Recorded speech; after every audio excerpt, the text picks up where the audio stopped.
Bonjour et bienvenue dans l'épisode 4, l'épisode des multipoints de fuite. D'ailleurs, comme je ne veux pas votre fuite, ni vous donner la perspective d'un Lexomil, je vais essayer de faire une entrée un petit peu plus péchue dans la matière.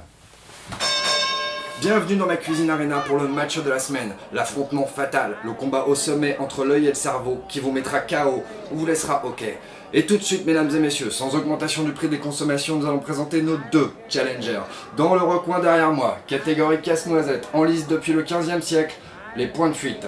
Et en face de moi, catégorie évolution darwinienne 2.0, luttant contre son ennemi à force d'évolution et de déduction, les neuils, yeux, paire d'œil. Si tous les hommes étaient pratiquement convaincus qu'une seule et même réalité peut paraître carrée d'un côté et de l'autre parfaitement ronde, les divergences de point de vue tourneraient moins vite en querelle. Elles devraient, dans leur opposition même, nouer le lien d'une compréhension réciproquement enrichissante.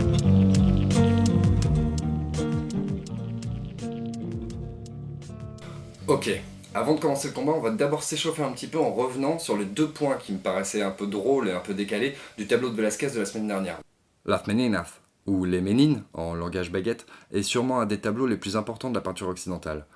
Il y a énormément de choses à dire dessus, mais à part la perspective centrale, je voulais vous donner à réfléchir sur deux points qui sont liés et qui apparaissent totalement décalés pour son époque.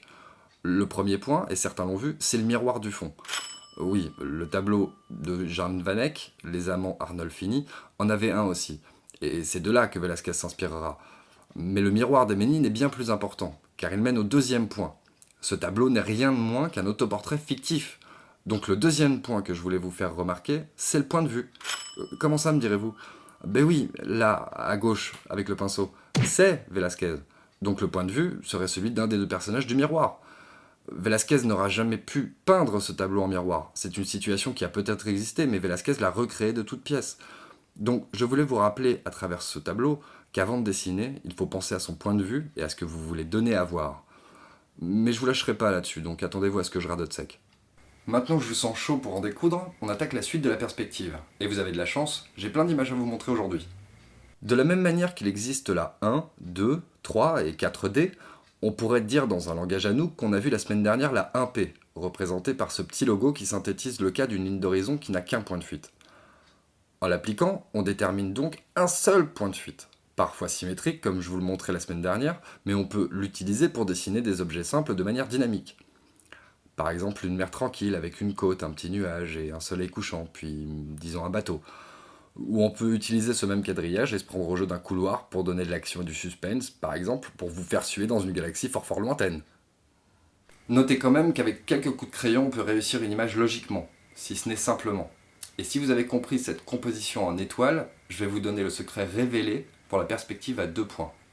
Vous voyez ce logo? Eh bien, pour avoir deux points de fuite sur une ligne d'horizon commune, on pourrait voir les choses un peu comme ça. Voilà, là, il y a deux étoiles de perspective. Vous n'aurez qu'à suivre le croisement de leur fuite pour vous donner la marche à suivre. Tant que vos verticales restent verticales, vous voulez faire une maison, ou plutôt un immeuble, tout est possible. Alors là, je veux bien croire que vos yeux se soient exorbités quand je vous ai dit qu'un immeuble pouvait avoir cette tête-là. Et pourtant, depuis le début de l'épisode, je vous ai mis un exemple qui est dans la nature très concret. En fait, le second secret et paramètre à prendre en compte est la distance entre vos deux points de fuite. Plus ils seront éloignés l'un de l'autre, moins l'angle créé paraîtra aigu et plus il donnera une impression de largeur d'angle. Bon, je vais pas vous mentir, parfois c'est assez contrariant lorsque l'une ou l'autre fuite est hors de la page. Mais on viendra bien assez tôt sur l'épisode des astuces pratiques, rassurez-vous. Vous pouvez déjà vous entraîner avec deux points de fuite dans votre image. Maintenant que vous êtes armé pour comprendre la perspective centrale, la 1P, et le cas d'un objet en deux points de fuite, la 2P, vous pouvez mixer les deux.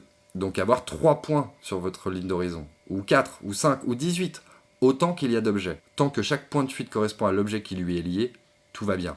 Le seul truc qui ne change jamais, c'est la ligne d'horizon de votre dessin. Alors c'est juste pour vérifier que vous suiviez. La semaine prochaine, on abordera la 3P, mais je pense que je la survolerai plus qu'autre chose, car elle est compliquée à appliquer pour les novices, et les plus expérimentés l'évitent au maximum. Je pense qu'on l'abordera vraiment quand on sera sur tout ce qui est les focales et les techniques liées à l'optique. Mais bon, d'en parler, ça permet de prévenir le danger et donc de l'éviter. Aussi, comme j'ai envie d'interactivité, j'ai décidé que cette semaine, ce serait à vous de choisir le sujet de l'épisode de la semaine prochaine. Donc venez sur la page Facebook, Dessine-moi un mouton, et votez dans le sondage pour savoir quel sera le prochain sujet. Et d'ici là, n'oubliez pas de regarder, d'essayer et de partager. Excellente semaine, et à la semaine prochaine.